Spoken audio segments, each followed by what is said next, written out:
महाराष्ट्रामध्ये ना एक असा जिल्हा आहे ज्याने अगदी शांतपणे कोणाच्याही न कळत मराठी साहित्याला एक वेगळीच दिशा दिली आहे. कदाचित अनेकांनी याची कल्पनाही नसेल. तर आज आपण याच जिल्ह्याच्या आत दडलेल्या साहित्यिक खजिन्याचा शोध घेणार आहोत. हा आकडा बघा 17. आता हा आकडा काही साधासुद्धा नाहीये. याच्यामागे एक मोठी परंपरा आहे, एक मोठा प्रवास दडलेला आहे. पण नक्की कसला आकडा आहे हा? तर अखिल भारतीय मराठी साहित्य संमेलनाचे आजपर्यंतचे 98 अध्यक्ष झालेत. त्यातले तब्बल 17 अध्यक्ष हे एकाच जिल्ह्यातून आले आहेत आणि तो जिल्हा आहे सातारा. म्हणजे विचार करा, जवळपास 18%. ही काही साधी गोष्ट नाहीये खरंच. आणि मग खरा प्रश्न इथेच सुरू होतो की असं कसं शक्य आहे?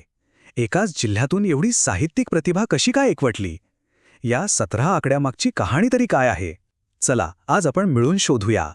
या प्रश्नाच्या मुळाशी जायचं असेल ना, तर आपल्याला सगळ्यात आधी त्या अध्यक्षीय परंपरेकडेच बघावं लागेल. कारण साताऱ्यानं दिलेलं हे नेतृत्व काही अचानक आलेलं किंवा 2-4 वर्षांपुरतं नव्हतं.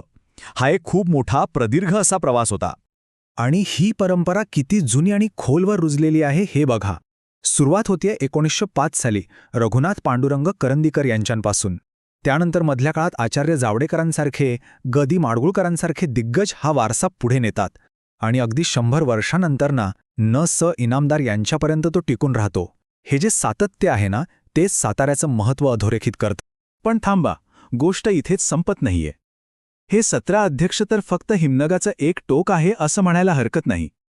या जिल्ह्याची खरी साहित्यिक ओळख याच्या खूप खूप पलीकडे आहे. म्हणजे अध्यक्षपद हे फक्त एक शिखर होतं. आता आपण त्या शिखराच्या पायथ्याशी जे प्रतिभेचं एक विशाल जंगल आहे ना, त्यात प्रवेश करणार आहोत. एक असं जंगल जिथे मराठी साहित्याला नवी दिशा देणारे अनेक दिग्गज घडले. साताऱ्याच्या प्रतिभेचा पाया फक्त कल्पकतेवर नाही, तर तो विचारांवर रचला गेला होता. एका बाजूला गोपाळ गणेश आगरकरांसारखे निर्भीड समाजसुधारक होते, तर दुसऱ्या बाजूला तर्कतीर्थ लक्ष्मणशास्त्री जोशींसारखे प्रखर विद्वान.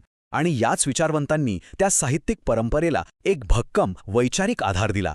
आणि याच वैचारिक पायावर मग प्रतिभेची एक शानदार इमारत उभी राहिली. बघा ना, बासी मर्ढेकरांनी आधुनिक कवितेत क्रांती घडवली, तर व्यंकटेश माडगुळकरांनी बनगडवाडीमधून आपलं ग्रामीण जीवन अजरामर करून टाकलं. त्याचवेळी वसंत कानेटकरांनी रंगभूमी गाजवली आणि नाह आपटेंनी ऐतिहासिक कादंबरीला नवे आयाम दिले. म्हणजे प्रतिभा किती वेगवेगळ्या रूपातून प्रकट झाली होती, नाही का? पण हे सगळे लेखक, विचारवंत सुटे होते का? तर अजिबात नाही. ते एका मोठ्या समृद्ध परंपरेचे धागे होते. आता आपण पाहूया की हे सगळे धागे एकत्र येऊन प्रतिभेचं एक सुंदर वस्त्र कसं विणतात. या जिल्ह्याच्या योगदानाचं वैविध्य खरंच थक्क करणार आहे. म्हणजे विचार करा, एकाच मातीत ऐतिहासिक कादंबऱ्या फुलल्या, आधुनिक कविता रुजली, नाटकं गाजली आणि समाज सुधारणेची एक मोठी चळवळही उभी राहिली. एवढंच नाही तर संत साहित्याच्या अभ्यासापासून ते अगदी डॉक्टर मॅक्सिम बर्नसन यांच्यासारख्या आंतरराष्ट्रीय विद्वानांनाही या जिल्ह्यानं आपलंसं केलं. कमाल आहे. या सगळ्याचा अर्थ अगदी स्पष्ट आहे.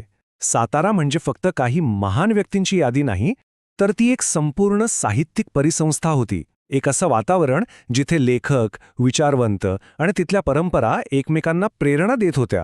आणि त्यामुळेच तिथला सर्जनशीलतेचा झरा कधीच आटला नाही. हो, हा तर झाला गौरवशाली भूतकाळ. पण प्रश्न असा आहे की इतकी मोठी परंपरा आजच्या काळात वर्तमानातही जिवंत आहे का? साताऱ्याची ही साहित्यिक गाथा आजही पुढे सुरू आहे? तर हो, नक्कीच. आणि यातली सगळ्यात सुंदर गोष्ट म्हणजे 99वं अखिल भारतीय मराठी साहित्य संमेलन पुन्हा एकदा साताऱ्यातच होणार आहे. म्हणजे विचार करा, ज्या ठिकाणाहून या परंपरेला इतकं बळ मिळालं, त्याच ठिकाणी मराठी साहित्य विश्व पुन्हा एकदा एकत्र येतंय.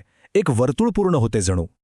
आणि हे सगळं पाहिल्यावर एक प्रश्न मागे उरतोच की एखाद्या जागेमध्ये, तिच्या मातीमध्ये अशी नेमकी काय जादू असते की तिथे पिढ्यानपिढ्या प्रतिभेचा झरा असाच अखंड वाहत राहतो? साताऱ्याच्या या वारशाने आपल्याला हा विचार करायला नक्कीच भाग पाडला आहे.